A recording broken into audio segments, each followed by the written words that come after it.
Movie के शुरू में एक लड़की को दिखाया जाता है जिसका नाम डेलन होता है, जो अपने दो बच्चों के साथ अकेली रहती है और वो किसी से फोन पर बात कर रही होती है। मूवी यहाँ से फ्लैशबैक में जाती है जहाँ डेलन अपनी स्टोरी शेयर करती है और यहाँ डेलन को दिखाया जाता है जो किचन में होती है और उसे उसके हस्बैंड का फोन आता है जिसका नाम रॉबर्ट होता है, जो अक्सर होटल्स में रहता है क्योंकि उसे डेलन से कोई लगाव नहीं होता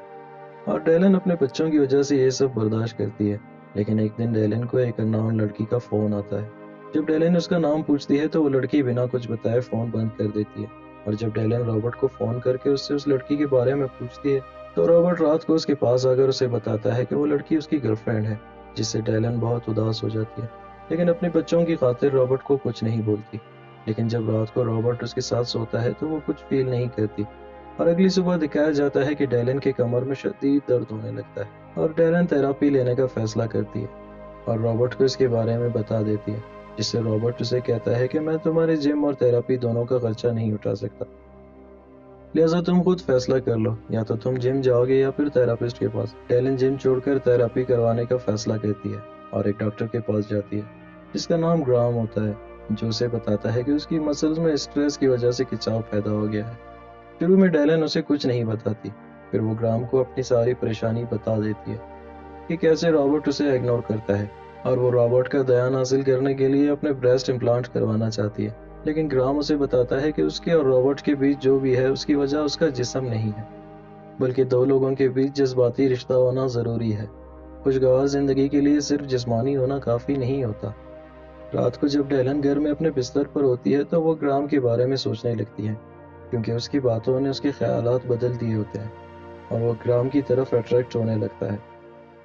और अगली सुबह जब वो ग्राम के पास वापस जाती है तो ग्राम चेकअप के बाद उसे बोलता है कि वो बिल्कुल ठीक हो चुकी है और उसे दोबारा थेरेपी की भी कोई जरूरत नहीं पड़ेगी। लेकिन डेलन की बहकी बहकी निगाहों से वो समझ जाता है कि आज डेलन किस नीयत से आई होती है। और रात को एक दफा फिर रॉबर्ट का कॉल आता है तो हमेशा की तरह रॉबर्ट उसे बुरा भला कहता है, लेकिन डेलन उसे इग्नोर करती है और एक बार फिर वो ग्राम के साथ सोती है। और एक रात वो ग्राम को बताती है कि वो रॉबर्ट से डिवोर्स लेना चाहती है और अब दिखाया जाता है कि वो अपने बच्चों को बताती है कि वो डिवोर्स लेने जा रही है, जिससे उसका बेटा नाराज हो जाता है और उसकी बेटी उसका साथ देती है।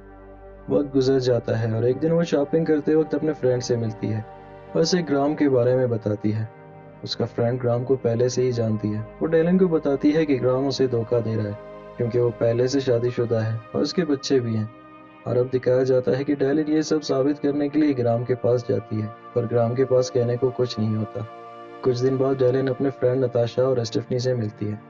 और वो उन्हें बताती है कि वो किसी को डेट करना चाहती है,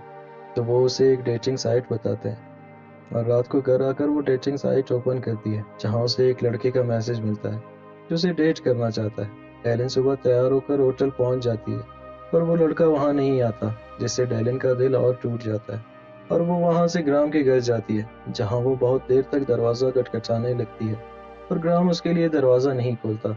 और जब वो वापस घर आती है तो दोबारा उसे एक मेल आता है, एक आदमी जिसका नाम डूक होता है उसके साथ फोन पर सेक्स गेम खेलना चाहता है। जब डेलन उसे कॉल करती है तो वो फोन पर उसके साथ मजे लेता है और अगली सुबह डेलन फिर किसी और लड़के के साथ डेट पर जाती है जहां वो एक लड़के से मिलती है जिसका नाम स्टीफन होता है। वो दोनों ड्रिंक्स एंजॉय कर रहे होते हैं कि वहां रॉबर्ट आ जाता है जो डिवोर्स के कागजात पर साइन करवाना चाहता है और वो डेलन को बताता है कि तुम एक बहुत बुरी औरत हो क्योंकि तुम हर किसी को डेट करती हो। पर डेलन उसकी परवाह नहीं करती क्योंकि वो अपना फैसला कर चुकी होती है और इसे ये सब ड्यूक सिखा रहा होता है जिसके साथ वो फोन पर सेक्स करती है। अब दिखाया जाता है कि एक रात जब वो स्टीफन के साथ बाहर चली जाती है जहाँ स्टीफन उसे प्रपोज करता है, लेकिन वो उसे मना करती है क्योंकि स्टीफन की उम्र बस 24 साल होती है जबकि डेलन उससे काफी बड़ी होती है। और रात को जब डेलन वापस घर आती है तो देखती है कि ड्यूक ने पहली बार उसे अपनी तस्वीर सेंड की होती है। डेलन को ड्यूक की पर्सनैलिटी बहुत पसंद आती है और वो उससे काफी इम्प्रेस्ड होती है और डेलन रात को रॉबर्ट को कॉल करके बच्चों का ख्याल रखने को कहती है ताकि वो खुद ड्यूक से मिलने जा सके। अगली सुबह वो ड्यूक से मिलने चली जाती है जहाँ वो ड्यूक की पर्सनैलिटी से बहुत इम्प्रेस हो जाती है और ड्यूक उसे एक सूट गिफ्ट करता है और उसे बताता है कि उसके सामने ही चेंज करे। डेलन ऐसा ही करती है और वो दोनों एक साथ डिनर करने जाते हैं जहाँ ड्यूक डेलन को उसके अंदर के खौफ से मुकम्मल आज़ाद कर देता है और उसे उसके बारे में बहुत कुछ समझाता है, जिससे डेलन बहुत कॉन्फिडेंट फील करती है और रात को वो दोनों क्वालिटी टाइम गुजारते हैं। اور جب ڈیلن واپس جانے لگتی ہے تو وہ مکمل طور پر ایک پر اعتماد اور کامیاب زندگی گزارنے کے لیے موٹیویٹڈ ہوتی ہے، اور وہ ڈیوک کو بتاتی ہے کہ اس نے اس کی زندگی مکمل طور پر تبدیل کر دی ہے، اور وہ ڈیوک کی مدد سے ڈیکوریشن بزنس اسٹارٹ کرتی ہے۔ ایک دن وہ رابرٹ کو فون کر کے اپنی زندگی کے بارے میں بتاتی ہے، جہاں اسے پتہ چلتا ہے کہ رابرٹ اب بہت پریشان رہنے لگا ہے اور اس کا رویہ بھی پہلے جیسا نہیں رہتا۔ تو ڈیلن رابرٹ سے ملنے چلی جاتی ہے، جہاں رابرٹ اسے بتاتا ہے کہ اس کے بغیر اس کی زندگی بالکل ٹھیک نہیں ہے، پر وہ پھر بھی اسے مجبور نہیں کرنا چاہتا کہ وہ دوبارہ اس کی زندگی میں آ جائے۔ لیکن ڈیلن اسے بتاتی ہے کہ وہ اب صرف اچھے دوست بن کر لائف گزار سکتے ہیں، اور اپنے ایک فرینڈ کے ساتھ مل کر رابرٹ کے گھر کو ڈیکوریٹ کرتی ہے۔ ڈیلن ہمیشہ سے ایک آزاد زندگی گزارنا چاہتی تھی، اور ڈیوک سے ملنے کے بعد وہ یہ سب کرنے میں کامیاب ہو جاتی ہے، اور ڈیلن اپنے ساتھ ساتھ رابرٹ کو بھی ایک اچھا انسان بنا لیتی ہے جو مکمل طور پر بدل چکا ہوتا ہے۔ اور مووی کے آخر میں ڈیلن کو دکھایا جاتا ہے جو اکیلی رہتی ہے، پر وہ اپنی لائف سے بہت خوش ہوتی ہے۔